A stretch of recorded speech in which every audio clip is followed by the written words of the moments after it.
So, I'm asked from time to time, what would I do? Would I sign up for hospice? What kind of care would I want if I was given a terminal diagnosis? Some families will even say, you probably would want everything done. And I'll explain my story, with them, because I think it's an entry point where I can describe to them sort of what I as a doc would want.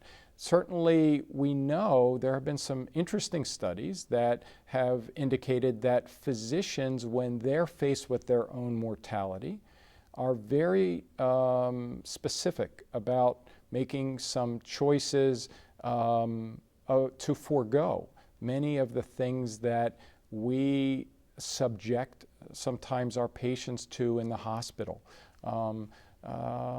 So it's not uncommon for doctors to say, not me, I don't want to be in the ICU. If I if I have some terminal event, don't send me to that ER, don't intubate me, don't start CPR, allow things to happen in whatever way they're meant to be. The paradox for physicians that care for patients is that while it may be okay for me to say, I don't want those aggressive measures performed on me as a person, me as a physician, but I am going to suggest or recommend those or discuss those or not discuss those with my patient and be honest with the patient in terms of the trade-offs that they're likely to experience. We know that the paradox for physicians is sometimes having that personal conversation with their patients feels like they have either betrayed their patient, that they're not intelligent of a physician to be able to figure out some workaround, some other alternative treatment, that they in some level have failed. Saying to a patient, I have nothing else to offer you, or we've maximized all forms of treatment, or there is another form of chemotherapy, but I really don't believe that it is in your best interest to pursue that because I think the trade-offs in your current state are too great. I think that's hard for some physicians to say, because patients on the other side are coming to you as the physician to get help, to sort of help them through whatever it is disease they're struggling with. And I think that, the question sometimes becomes, how do I really know that maybe this additional chemo might help in some little way prolong the patient's life? But it is interesting looking at some of the data, some of the science that has been published, some of the reports, some of the editorials, that physicians, when faced with their own mortality, are many times very specific and unlikely to choose some of the things that we commonly talk to our patients about as choices for them. I'll share a story because I think it reflects the conversation that I'm known for having, or conversations that I'm known for having. A couple of years ago, I was diagnosed with prostate cancer. And, I was in my late 50s, and we do a yearly retreat, my entire family, to Cape May, New Jersey. During one of our times when we were alone, the large family, I started my conversation with them. None of them, except for my wife, really knew what was going on. And I had the conversation. The conversation sort of went like this. Unfortunately, guys, I've been diagnosed with prostate cancer. I have some wishes. I have some needs. I have some goals that I want to have you honor. And these are what I would not want to be done to me.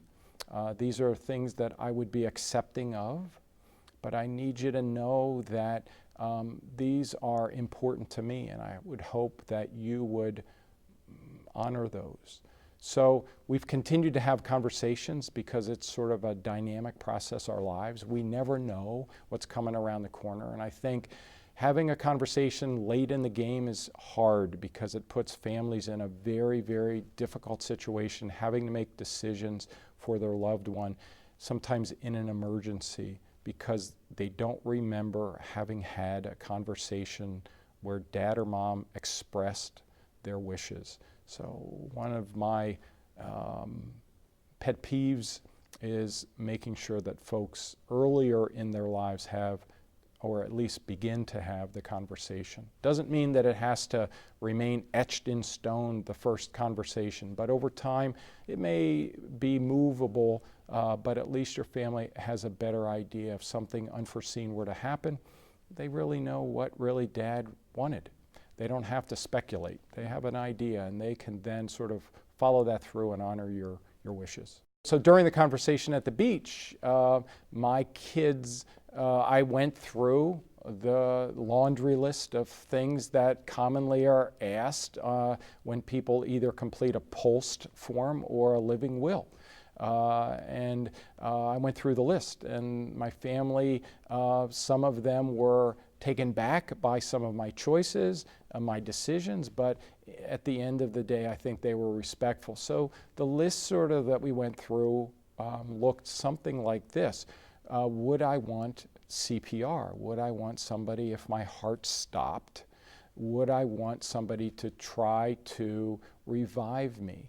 My decision was that if something unforeseen happened to me and my heart stopped, I would not want to alter the course of what was supposed to happen at that event. Would I want a breathing tube put down my throat to breathe? So because I wasn't going to get CPR, I didn't want them to do that either. It just didn't make any sense to do one without the other. Would I want a feeding tube if I was in a situation where I could no longer take nourishment by mouth? Again, I said I would not want a feeding tube.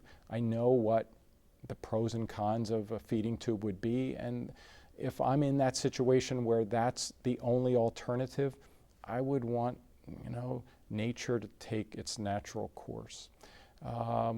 Would I want other heroic surgical measures? Again, I ended up saying, if during the time of my prostate surgery there's something else that they feel could be viable to be done surgically, certainly they could try that. IV fluids, we talked about IV fluids. I said that temporarily they could start an IV if they felt that there was some value for a short period of time, but after that, if there really wasn't any significant benefit, that would be discontinued. Again, my feelings are not necessarily the feelings of everyone, nor would they have been the choices that my family made. I think at that moment I was looking at the inevitability of what might catastrophically happen to me in that time. I haven't changed my living will, my advance directive, but I think many people do. Many people go through a difficult time and sort of come out of that and feel as though maybe they would make some adjustments to their post form or their advance directive, one way or the other. I know patients that originally had wanted to have aggressive antibiotic therapy or aggressive CPR or intubation. They went through it. They luckily got to the other side, made it through their CPR, made it off the ventilator, but they then decide, I don't really want to do that again. I'm okay with changing my post form or my living will. Circumstances in my life have changed.